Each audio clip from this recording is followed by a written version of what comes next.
Hi, I'm Kate. I'm an ultra runner, a running coach, and a mother of two. Welcome back to my channel, or welcome if it's your first time here. And here on this channel, I talk all things about running.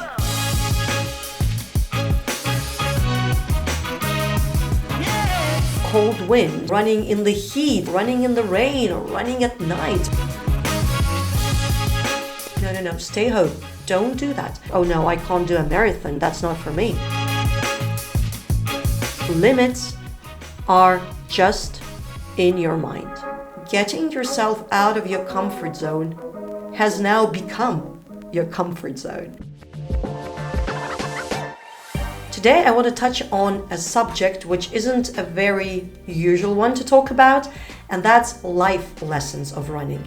And lessons not as if in how you have to run, what's the proper way of running, but rather what life lessons running can teach you, what scenarios, what ideas, what feelings, what experience you can learn from running, you can then apply in your life. So running has always been there in my life ever since at the age of 21, I first time in my life set my foot on a treadmill. I could barely run at the time, I knew nothing about running, but nevertheless, it just stayed there in my life and hopefully is going to stay there in my life for many years ahead. Sometimes I call running my constant, meaning that so many things have been changing, like countries I live in, places I stay, my body has been changing, my relationships, my jobs, so many things. Life moves on, things change, but running has always been there for me. Maybe like an anchor, but in a good way, something I could hold on to, something that would help me to, stay sane through the hardest moments in my life. But also running was there in maybe some best memories. Some most memorable moments in my life are actually connected with running. Running is very honest, just like many other sports are. If you put in the effort, you get some gains, you get your PBs, you reach your goals. Therefore, by running, through running, you can learn, you can take out all those experiences that you get during your races or your training sessions, and then apply them in life outside of running, outside of your sports life. So I came up with 7 lessons of running, which I want to share with you. Lesson number 1, set a goal and come up with a plan and follow the plan to reach your goal.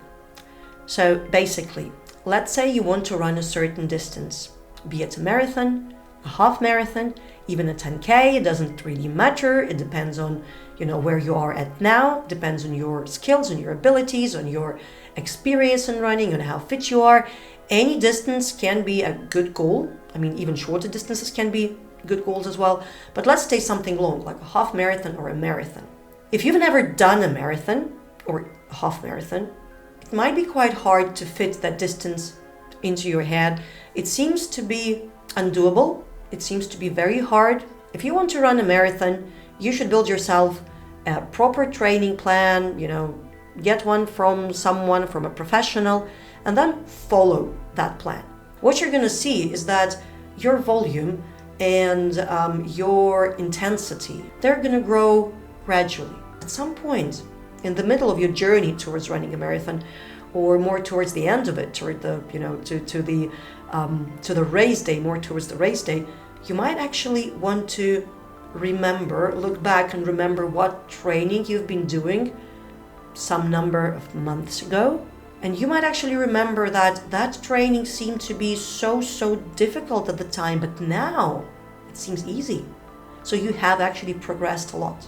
The lesson that you learn from this is that if you want to set yourself a big goal, it can be a goal somewhere far, somewhere in the distance, time-wise, but if you divide the path towards it into little steps, then you can actually get there. So it just, the same approach you can apply to anything in life. So whenever you want to set yourself a goal, you set yourself a goal, but you don't really have to expect from yourself that you're going to do it straight away. You're going to reach it straight away in a week or, in a day or whatever it is. Usually, most activities that we do, you can't just jump into them. You have to train, to repeat, to move in some little steps, and then you'll get there in the end. Lesson number 2. And lesson number 2 is consistency. In any training, I would always say if there's one most important thing about your training, it is doing it consistently. I mean, even if you go out on a run and you don't feel like you can do it well enough, still go out on a run. Do the training consistently. You can't really, let's say, learn a language. I mean, that's another analogy I can come up with. You can't really learn a language and, pass your language exam by, studying just for a week before the exam. You actually have to do it in a long period of time. Same here, same with running. I mean, if you want to see progress, you will have to do it consistently. You can't do it 1 week on, 1 week off. It has to be a regular training plan, your regular schedule. It may be difficult to learn how to do it. It may be difficult to get used to it. But at some point, when you're a runner, you know that you are actually, it's a part of your life. It's your habit. You keep on doing it consistently. And that actually, in a way, teaches you to do things consistently. So if there is this one constant in your life, you can actually get other activities, other things into your life which you can continue doing on a regular basis. And that's when the results come. That's how you learn. That's how you progress with everything else as well. Not necessarily physical activity. It can be any kind of activity, whether you want to learn a language, you want to learn some certain skills, whatever it can be. So that's the second lesson that I took out of running. Lesson number 3, getting out of your comfort zone. And that's a big one. I think that's, if it's not the most important thing that running teaches you, it's definitely one of the most important things. So the way we live now, like the way many people live now, is pretty much comfortable. We have roof over our head, we have clothes to wear, we have our job that brings us some money, we can pay for our food, we don't have to hunt, we can just go to a supermarket or to a restaurant. Many things are being done for us. We don't really have to do lots of physical work if that's not what we're doing for life. And we live in that comfort. We feel quite good, but there's one problem about it. In order to develop, we need to get out of the comfort zone. Let's think about how any training works. So let's say you want to build muscle. So you're training a particular muscle in your body, or like many different muscles. During the training session, because you do some exercises, you put load on the muscle, and inside the muscle there are those micro tears that appear and some inflammation. Your immune system fights the inflammation, and after some time there is no more inflammation, and the muscle has become stronger, bigger, if that's what you're training for, or maybe more, you've gained some endurance. So let's say if you're training 10K, same pace for many years, most probably your running results aren't really going to improve. If you want to train consistently, sometimes you'll be facing some circumstances which will be very unpleasant, like cold wind, or running in the heat, or running in the cold, or running in the rain, or running at night, or running very early in the morning if there is no other time during the day when you can fit your training session on the day. So basically you will have to face all those things which are really uncomfortable.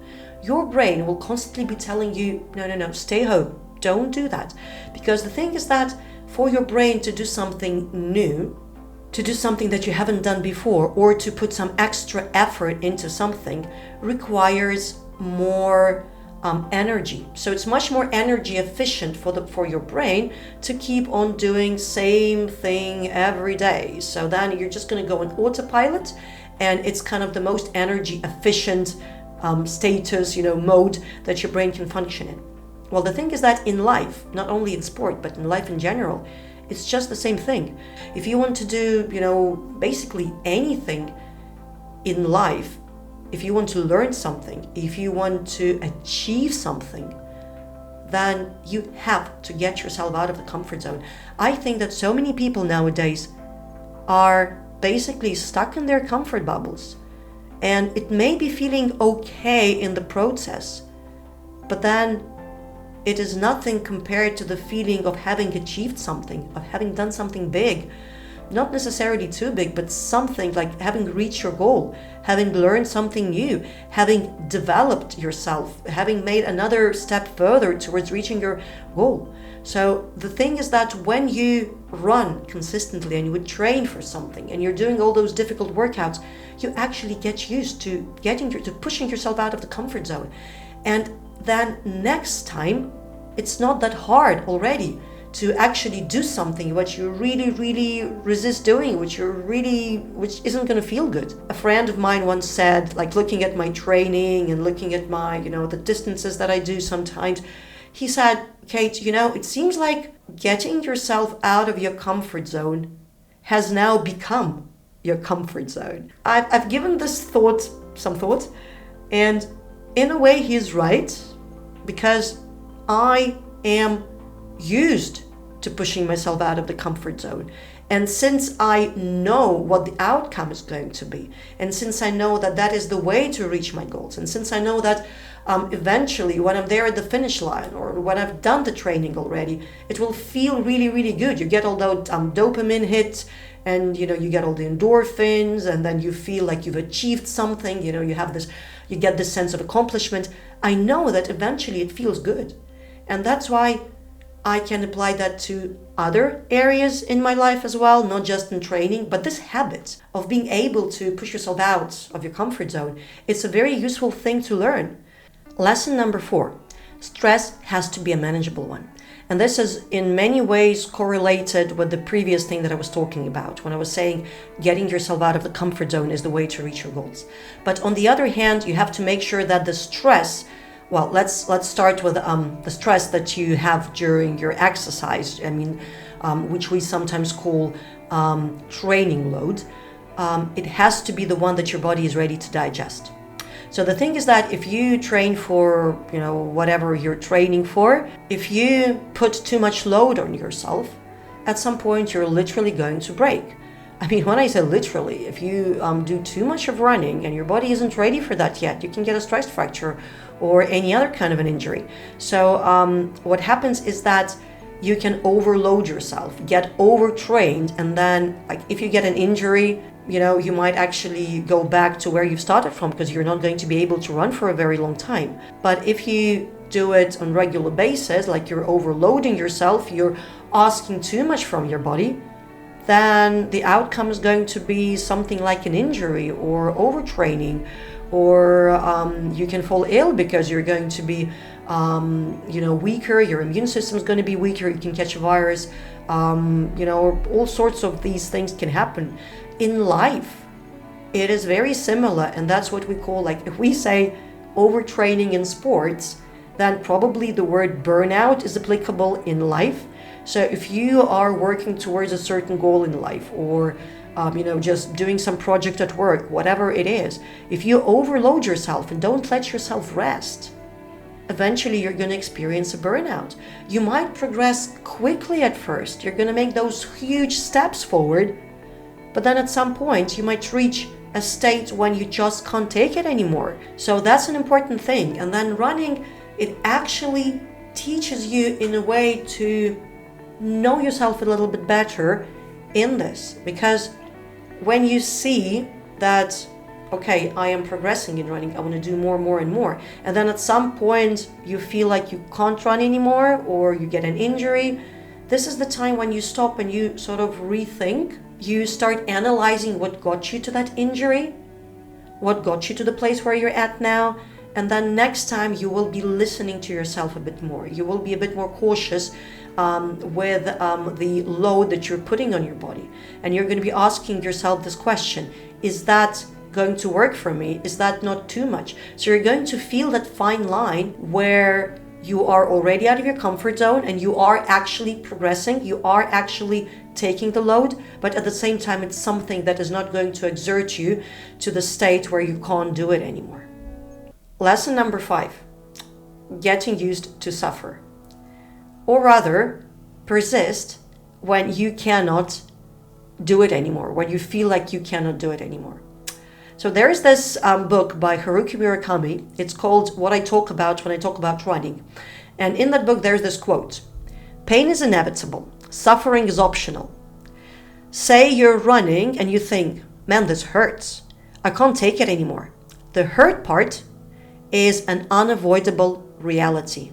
But whether or not you can stand anymore is up to the runner himself. So the ability to keep pushing through some tough situation, to stay there in that discomfort, is something that running teaches you a lot. Let's say I have a training plan, and sometimes in the morning, or usually I do it the night before because I train early in the morning, so I sort of look at the session that I have to do in the morning the night before. Sometimes I look at it and I think, oh my God, I just can't do it. It is so hard.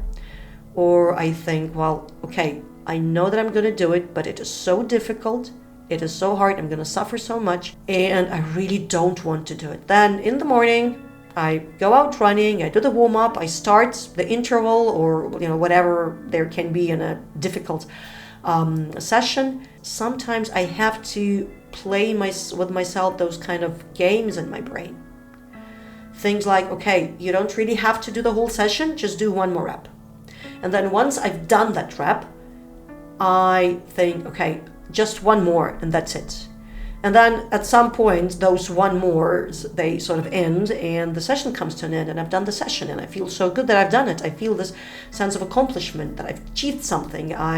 I could do something that felt really bad and I could still do it. And now I am a bit stronger. And sometimes I do the other thing, like I have to run a certain distance, and it can be quite a long distance. But then I sort of try and convince myself that actually I have to go a longer distance. Let's say I have to do a 30K run. But I'm thinking, okay, I'm actually, I have to do 35. And because there's been those 5 more K in my head, that whole distance to, the mark of 30K didn't seem as hard. Because, when the goal is beyond where you're actually going, that place, just before you reach the goal seems a bit nearer. So why I am giving you all these examples is because you can actually while you're doing your training, you can find all those little games and tricks that can keep you there in that, suffering, and still, let you keep moving, make you keep moving, don't stop. And like you might be saying this to yourself. That can be anything. Like music, maybe some things that you repeat in your head. But the thing is that same thing is applicable to life once again. Sometimes it can be in a very difficult situation in life, but you can just keep pushing. You just don't give up. And eventually that will end. And, the outcome will be that you've achieved something, that you've done something, that you've been through this, and you are very tough and you're strong enough to do that. So I think this is a very good lesson, a very good habit that you can apply in all spheres of your life. Lesson number 6 is quite an important one. It's that limits are just in your mind. Physically, you can do much more than you can envision, that you can imagine, that you can think of. There are these limits that we set for ourselves, like, oh no, I can't do a marathon, that's not for me. Most of those limits are just in our brain, and our bodies can actually do that, and we are actually ready to do that. We just have to say to ourselves, we can do that. I still experience it with ultra races. So for those of you who don't know what an ultra race is, it's any distance longer than 42K. Technically longer than 42K. Usually ultra races start with 50K, then like 100Ks, 100 milers, on and on and on. There's like a 24-hour running. There's so many different crazy, very long distances. And running teaches you that, if you dream big, you can actually make it. Even if your goal is far too big to envision, far too big to look achievable to you, and you're thinking, well, how am I going to do that? I really want to do that thing, but it's just me. I mean, I have nothing. I'm just a human, and how am I going to get there? Well, the thing is that I think that the most important thing that differentiates very successful people from quite mediocre people is that successful people, they believe that they can reach goals and they can dream big. They set those huge goals and then they take those steps to reach them. Most people can't get there, not because they can't, not because they're incapable of it, but just because they don't really see those goals as doable, as reachable.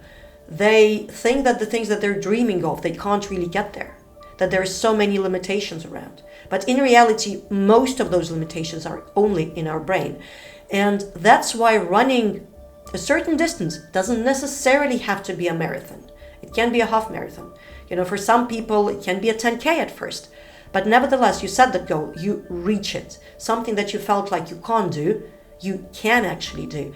And then you apply that in other areas of life as well. Because you already know that with a proper plan and with consistency, you can reach whatever goal you set for yourself.